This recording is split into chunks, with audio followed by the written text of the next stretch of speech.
Hey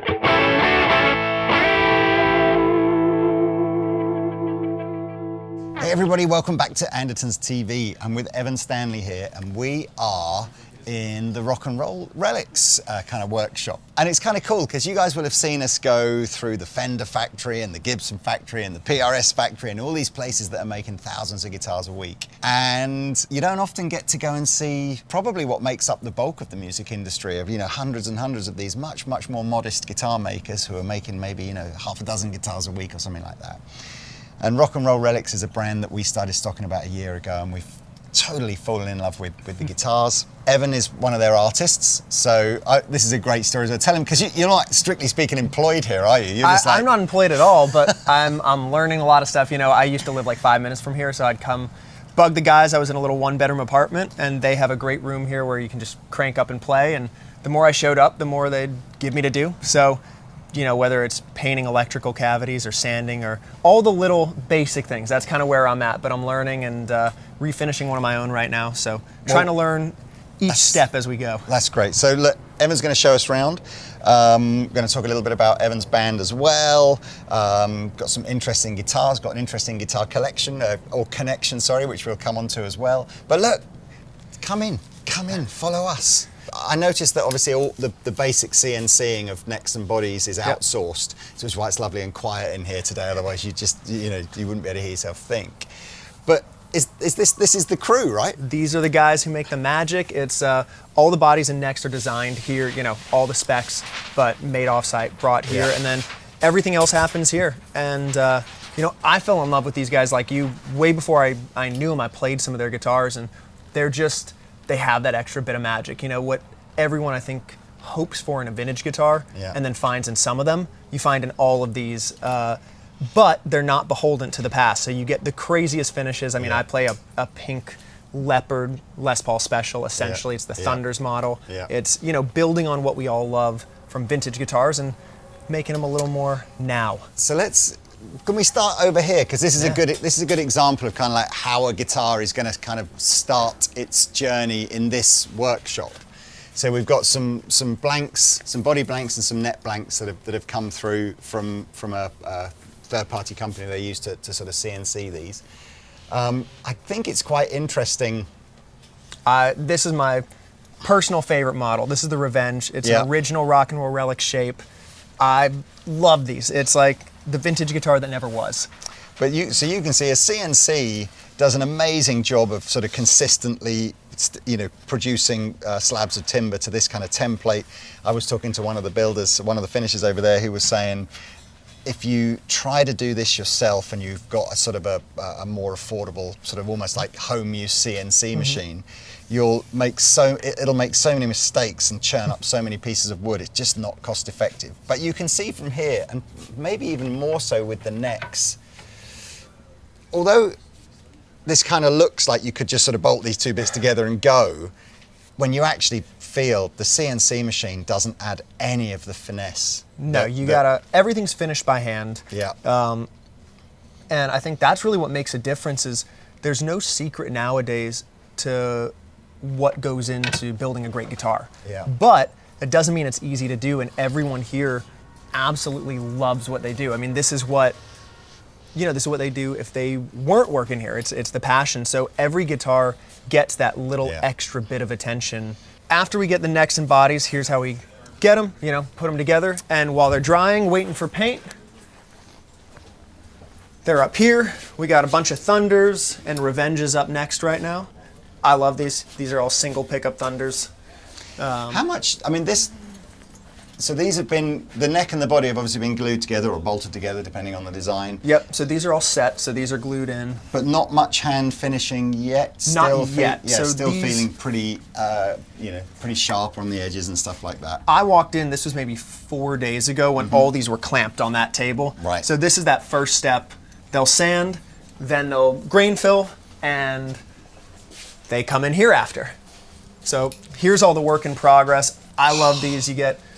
Are these wet, or can I hold these? I don't want to touch one in case it's not quite dry. Nah, these are good. These are good, These are good. So this is what I love. To me, what really, really sets Rock and Roll Relics apart is they do the craziest finishes. Anything you can think of, they'll do. And I've been a beneficiary of this. I'll show you mine after. Please. But the sparkle flakes are unbelievable. They do tons of patterns. And this is the Van series, which I think is just so cool. That's so sick. Oh, that I haven't even seen. That's so sick. That is cool. This one looks like a cheap trick, like a Rick Nielsen or something. Totally. I could so see him playing that. And this is one of the Thunder's bass. So this is a short scale bass. They just did one that I think it just went out. It was a blue leopard metallic. That was so just otherworldly. I mean, as far as I'm aware, right now, everything Andertons has been something that someone from here has kind of conceptualized, and we've just gone, oh, that looks cool. But I'm guessing as we get more into it, and certainly if customers want to, they can start going, could they do me this? Well, dude, and if you guys are here and up for it, choose something and they'll make it. Seriously, I did it the other day. That's one of the coolest things is seeing it come to life, thinking something up. I'd always, to be honest with you, I know I'm going to sound like a real numpty now, because it's like you'd think I should know this, having sold guitars all my life. I never really knew if Paisley was a painted finish, and I guess when you look at the detail of it, you go, it can't possibly be. But you're saying this was almost like they sort of wallpaper the guitar and then lacquer over? Yeah, so I didn't know this either until I started coming here. I always kind of thought, whoa, it's this magic. No, it's basically wallpaper, and then that gets put on, and then they'll do a burst around it. They've done a ton of cool Paisleys. I love the purple, and they do a green that's this is cool what I too. thought was cool. My guess is obviously they're obviously working out that these are the only bits that are going to be exposed. So this will be sprayed like a burst, and then maybe make it look like it's worn through, like a spray over Paisley kind of vibe. So you'll see a bit of this and a bit of this. I think we might be giving all the sort of secrets of kind of like relic guitars away here, but it's super cool. Here, these are a couple of my favorite finishes. They do a lot of neons. What's the line from? I love the smell of napalm in the morning, but I love the smell of nitrocellulose in the morning. Oh yeah. Is it Good Morning Vietnam? Something like that, isn't it? But wow. I haven't seen it. This is just the coolest. That is, you got to be bold, haven't you? It's like a highlighter. I love it. It is, isn't it? But it's a statement. You walk out on stage with that, and you got to play, which I love. Wow. I mean, that is. Actually, I'm not going to touch these. I'm really not sure how dry they are, but that is bold. Look at the neon. Unbelievable, right? Amazing. I mean, to be honest with you, there might even be some people watching this going like, oh my God, it's way messier in there than I thought it would be. You know, you see Fender and Paul Reed Smith and all that kind of stuff, and it's like clinical and sterile and cleared up. But this is real. This is, you know, if you went back to the origins of the electric guitar, there's like every builder would have been in a little facility like this. It's also crazy when you see not only the quality of what comes out of here, but the volume. I'm always shocked at they are a small company compared to Gibson or Fender, but they're churning out guitars, man, and there aren't that many dudes. It's really crazy the amount of time they put in, but also what they're able to get done. And I mean, it's not a huge space, but they've really managed to maximize it. It's crazy. Well, I saw Dave has a guitar on his bench that's almost finished. So let's go and catch up with him and see what the sort of the final, because this looks super unique as well. The guitar Dave has is just over my shoulder here, but look, you can see the final sanding. What do you call it? It's one with the stripes on. I always think this looks like the old Atari logo, but what's the Vans connection? Van series. It's it's like those old 70s stoner vans. We all love seeing them with the shag rugs inside and the crazy graphics outside. And was it Billy Domo? Who was it who thought of the Van series? We were all joking around about it one day, and we're like, "Hey, man, let's just try it." That's awesome. It kind of just came out of that. So would these kind of stripes would have been put on the sides of old, like the Scooby-Doo van, like the Mystery Machine kind of stuff? Yeah, totally, exactly. That's epic. And you do this kind of stripe thing on all of the models, right? And you can just have different color stripes. On any of them.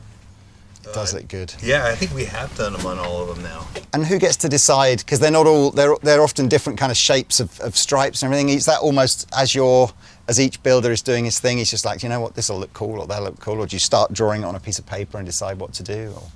With these, I'm not sure. Like I think it's just you kind of go with the color palette and what's gonna work next to that other color. Like you can also do like brighter colors like reds and stuff like that, but this is a little bit more of that 70s brown, the golds, and like the orange type thing. That's great. Anyway, let's get over here and have a look at, now this has got some serious custom level artwork on it. So is this a one-off for a customer that specified this design? Yeah, well, 2 off. There's 2 of them. It's a skater, Spidey, he goes by. So Billy went down to the skateboard shop, and it's just actually screen printed on it, and then we brought it back here and lacquered over it. So you put the screen print on the guitar, then do the lacquer and then the aging, or is it aging and then the lacquer? So lacquer first. And then aged it a bit. And this is just a skateboard graphic of some sort, is it? Or? Yeah, I think that's what's on his board, his signature board or something. But, I mean, honestly, man, if you're in, single pickup Les Paul Jr., it's got a sort of, I suppose, like a punky kind of connotation, hasn't it, like that? And if your vibe is skating or whatever your vibe is, the fact that you can kind of contact these guys and say, could you do something like this for me? And they can. It's so cool. How long does it take then to get to this sort of stage? Maybe a month and a half. I mean, it's a lot of just drying time, waiting for the paint to dry and cure. How long does it take top to bottom on a guitar? I think we tell people 12 weeks. Yeah. That's about as quick as we could do it. But it's like you say with making guitars, it's almost misleading, isn't it? Because a lot of that 12 weeks will be gluing times, finish drying times. So we're obviously doing more than one, so it's, Anyway, you can go watch some videos on these on Andertons TV about what they sound like, but thank you very much for that. Let's go into your favorite little room. All right. Oh, hang on though, Taylor, look. I found more interesting things just for inspiration. Dude. Look at that. Oh, look, do you know what though? This is Adam Slack.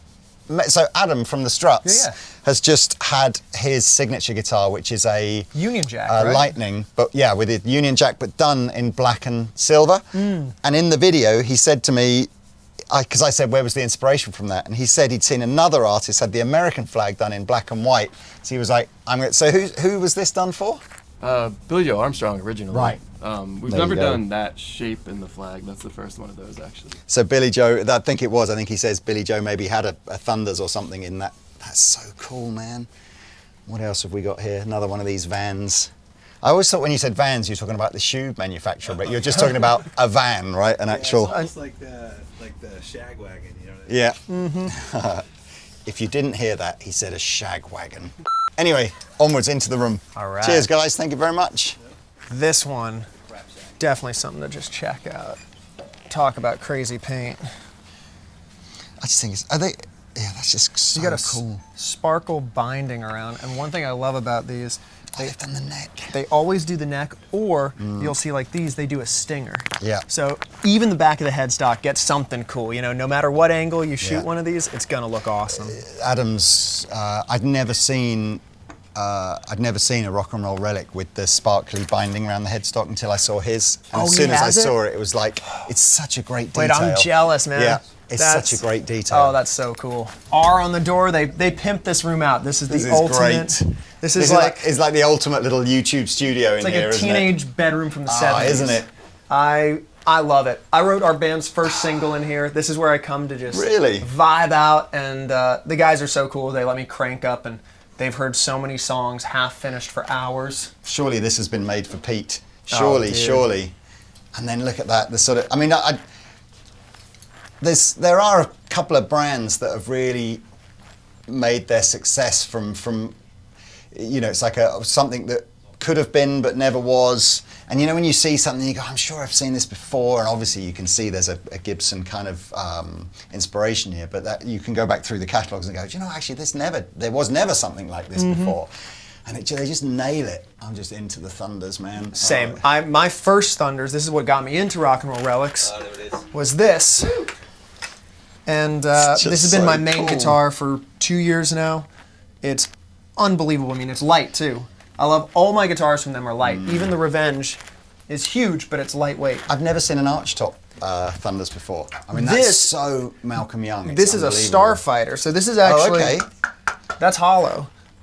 These things are awesome. They're super chimey. Yeah. They kind of get a little bit of a Gretsch vibe going. Oh, he's gone. Where's Pete gone? I don't think we've had one of these then, or if we have, you gotta get forgotten. These things are awesome. One of these days, I mean, I need one of these next, but right now I gotta stay with these three, but this is killer. And this one in particular is super bell-like. It's show close me to a the riff. show me the blue one, because and maybe now would be a good time to mention who your dad is, because I kind of feel like the inspiration surely So, has come from one of his old guitars. well, my dad's Paul from Kiss.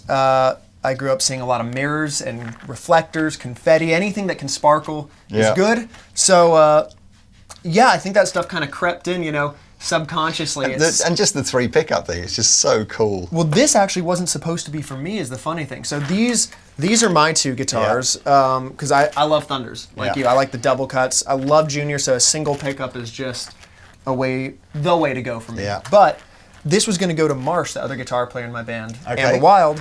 I picked it up and set it up for him, and it was just one of those things. I started playing it, and I'm like, I don't know.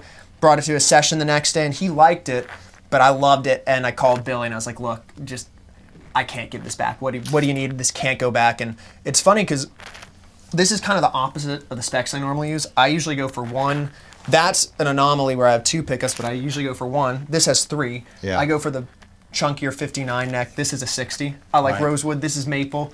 It's opposite day, but there's just something about it that I love. And this is light too. So even though it's a big guitar, All the rock. I've never played it. Well, I say that the heavier end of the spectrum are actually the sort of the 335 Yeah. style ones, but any of the solid body ones are all remarkably light. and part of it, this is Spanish cedar. Some of these are mahogany. Wow. This one's Spanish cedar. So it's a little bit of a weird wood combo. You have the maple and the cedar. And I love this guitar. And when I first got it, it had a tortoise pickguard, which is cool. I guess classy, but I like loud, which is probably a bit of my upbringing. So I replaced the truss and the I'm kind pickguard. of.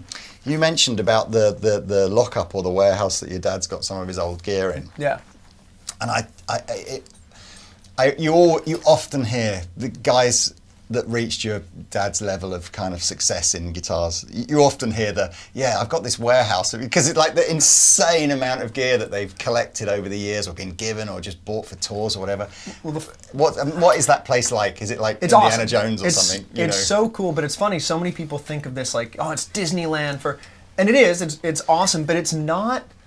It's not as much as you'd expect, Right. because he really is a player. He doesn't collect to collect. He collects stuff that he loves. Mm-hmm. So if he gets something or trades for something that's cool but not amazing, he'll eventually swap out. So everything Right. that's left there is really like just a killer guitar. And he was actually the first guy. I remember, being a kid, I'd read all the guitar magazines, and Yeah. I'm looking at pictures of Pete Townsend playing a special. And I remember going to Sam Ash on Sunset, and they had a 60s SG special with soap bars, and I plugged it in. I remember being like, this kind of sucks. What? Like, because you think all vintage guitars it's the holy grail. Yeah. And I remember him saying, he's like, no, some of them are, but it's not about when it was made. It's about like, does it have the magic? Yeah. And so his collection, he has real, 59. He has a burst conversion that is, I think, or not a burst conversion, it's a 59 conversion that was, I don't know if it was a 52 or a 54. Okay. I think that's his best guitar. That's actually the craziest guitar. But again, it's just like what sounds good, what feels good. What I think is his other best guitar is a 58V reissue. Right. I think it was a 2010 maybe, 2008. Yeah. That guitar, it's a reissue, but it sounds unbelievable. So again, vintage is great, but it's more about, does the guitar have the magic? And that's what he pays attention to. So what I love is you pull stuff out of the cases, everything's great. It's just different flavors of great. I'm so jealous. Oh, it's awesome. It's I've heard that. I think in the last 20 or 30 years, the vintage guitar market has forgotten that it's all about how good the guitar is, and everything that drives the price up now is how clean it is, how original it is. But you speak to some of the guys who were the early collectors, and it was all about, is the guitar good or not? Yeah, it's changed massively now, and you're absolutely right. I mean, a lot of the guys, you can read, Joe Bonamassa writes about it a lot. It's just, the valuable stuff isn't necessarily the good stuff. And the sometimes good, it is. Yeah, But sometimes it's totally Yep. not. I mean, Yeah. the best vintage SG I ever played was almost a parts guitar. They were all vintage parts. The neck had broken at the headstock and the heel, but there was something about it. It was amazing. And well, I'd love to hear you play a bit, and we'll get Pete play. We'll all literally play a little bit here. Yeah, But before we go, we listened to a few minutes of Amber Wild, your band, which is still relatively new and hopefully set for some big things this year. But tell us a little bit about Amber Wild and where everyone can go listen to that if they want to. So Amber Wild is my band. It's a real live rock band. We got together a couple years ago, and the idea was just play live as much as we possibly can. I think that's something we all grew up loving, playing off each other and really just getting into the moment of music. So no tracks, just real live rock with choruses, and that's our vibe, and that's what we love doing. And you can find us on Apple Music, Spotify, Instagram, anywhere, the internet. But check us out, and hopefully we'll be out to see you real soon. We got a lot of dates this year, and a lot more music coming, actually starting. Well, by the time this is out, it'll be out, but coming out in a day. Oh, okay, yeah, fantastic. We got a lot of new stuff coming. Links below, go check it out. It's very, very cool. Okay, speaking of your dad's warehouse full of stuff, I must grab this. So Evan was telling me about this before we started filming. So yeah, this is a Washburn that I'm not super familiar with, but yeah, what's the backstory here and what are you trying to do to it? Yeah, so there was a few years ago, he did a series, these are called Starfires. It's kind of, again, a little bit what Rock and Roll Relics does, kind of the vintage guitar that never was. It's sort of a Firebird with a better weight and neck joint. Was it contoured thin like this as a Washburn, or is this something you've done to it? No, so I did my best. I stripped this all with a sander and did my absolute best to not mess up the top carve, which... Oh, because it's not as angled, is it? As like no, so this is, it's a lot more subtle, which made this a little tricky, but he was clearing out the warehouse, and he found a few of these. Then great guitars, but this wasn't aged or anything. It was just a black, gloss custom shop model. And he said, "You got to come check it out." And, it's a big neck and fat frets, so I love it. It's kind of a wide, thin neck, but I like that. And it's not a Rock and Roll Relics, but Billy is the coolest guy on the planet. And I was like, "Billy, please, can you show me how to, build a little bit and do some stuff?" So we're kind of Rock and Roll Relics-ifying it. So I stripped it all by hand. I just grain filled it, and then today I'll sand it. Putting a new bridge in, because I like wraparounds. All my guitars are wraparounds. So Dave is going to show me how to drill that. I filled these the other day. And then after that, we'll do gloss and then sparkle red. It's going to be like there's a Gibson color called Ferrari Red from 80. Right. There's a particular Les Paul custom I love from 1985 that it kind of oranged out as it aged. So we cloned that color. We matched that exact color. And then we're doing a microflake matching headstock. That's wicked. We'll do a stinger, and then routing these out. So I'll put a super distortion here, and then a P90 in the neck. So what are these, like mini humbuckers or something here? Yeah. So you got to route that out a bit bigger. I've never been a huge mini humbucker guy. I mean, Johnny Winter made it work, and he's amazing, but it's just not my thing. So I like DiMarzios.